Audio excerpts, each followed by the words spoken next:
Most people call them drones. The unmanned aerial industry prefers terms like UAV or unmanned aerial systems. Whatever you call them, unmanned remote-controlled flying machines are here to stay, but not without controversy. There is growing fear that surveillance drones can be used to invade people's privacy. On one side of the OSU Stillwater campus, graduate student Ben Lowe is developing a flying sphere. It's for indoor and outdoor search and rescue operations. The sphere is part airplane, part helicopter, and part ground vehicle. Lowe believes its ability to roll sets his design apart from other drones. For example, the Oklahoma City bombing incident, right? You have partially collapsed building. So you can quickly send this vehicle, just go through different level, floor. The round frame protects the drone's propeller and sensors if it hits obstacles in the air or on the ground. It also lets the sphere safely approach people in need of rescue. You can actually fly closer to the person and roll towards him, as close as possible without worrying about propeller hitting a person. And then you can have like a microphone, talking to that person directly and say, hey, how are you doing? Across campus, graduate engineers are working on ways to program surveillance drones. Because unmanned aircraft can stay aloft a lot longer than manned aircraft, it makes them ideal for monitoring oil and gas pipelines, electric transmission lines, and agriculture. Agricultural applications are predicted to be the biggest opportunity area for unmanned aerial vehicle systems. We think it's going to be much larger than even the military applications or military market. In a cornfield off campus, students are experimenting with mounting a camera on a helicopter-style drone, then flying it up and down the field to monitor plant growth. Finding ways to attach sensors like cameras and microphones that are small enough and light enough is one of the challenges facing commercial drone designers. Another is noise. Surveillance-type drones need to be as quiet and unobtrusive as possible. These students are working on a quiet model for search and rescue operations. Drones carrying infrared and high-definition cameras are also being tested at OSU for fighting wildfires. Live video from high-flying, long-duration drones could give incident commanders a better idea of the size and intensity of a blaze, while smaller, low-flying drones could identify structures and people endangered by flames, especially firefighters. Fire meteorologist J.D. Carlson says that could be a lifesaver. And of course, the UAVs would be able to see exactly where the fire fronts are, if there's any sudden movement of change in direction or speed, which is what happened in the Arizona fires. The UAVs would be able to detect that, and then hopefully they'd have enough lead time to escape. Drone use for surveillance appeals to government and law enforcement agencies because it's much cheaper, easier, and quicker than manned aircraft. Anywhere from, say, $1,000 to $100,000, versus a multi-million dollars that you would typically get for a large manned aircraft. One of the big concerns about drones is they'll be used to spy on people.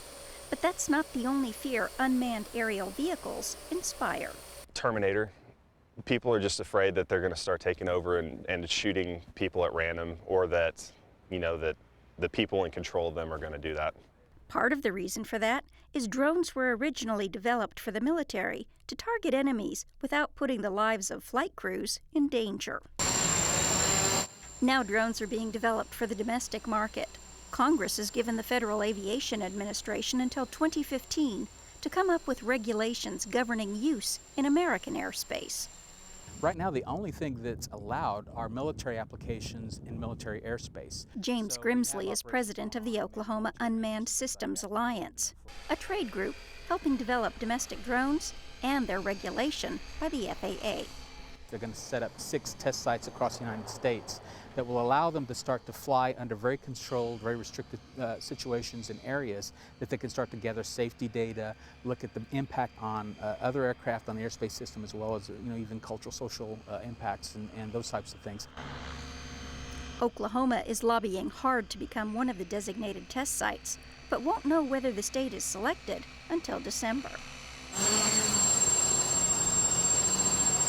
But Tulsa online broadcasting and social media company Ballyhoo Creative Group isn't waiting for FAA regulations. The company already offers clients aerial footage shot by its quadrotor drone. That shot right there, as you saw him fly by, is the most commonly request is just a flyby. We usually do it about 20 feet higher, but we also make sure there's no power lines nearby. Ballyhoo owner Chris Ransdale says his company did contact the FAA last November to ask whether they could use a drone commercially in Oklahoma. They unofficially said it's easier to ask for forgiveness than permission. But their biggest concern was actually liability. And the one thing they said is don't fly over people, don't fly over livestock.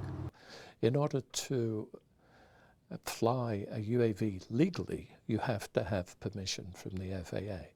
Oklahoma Science and Technology Secretary Stephen McKeever says that means getting the FAA to issue either a special airworthiness certificate or a certificate of authorization. Those are usually reserved for research and not commercial enterprises. He adds, even when FAA regulations are in place for commercial use, it still won't be easy to fly a drone legally. The use of these vehicles will be highly regulated. The pilots will have to be certified. The vehicles will have to be certified.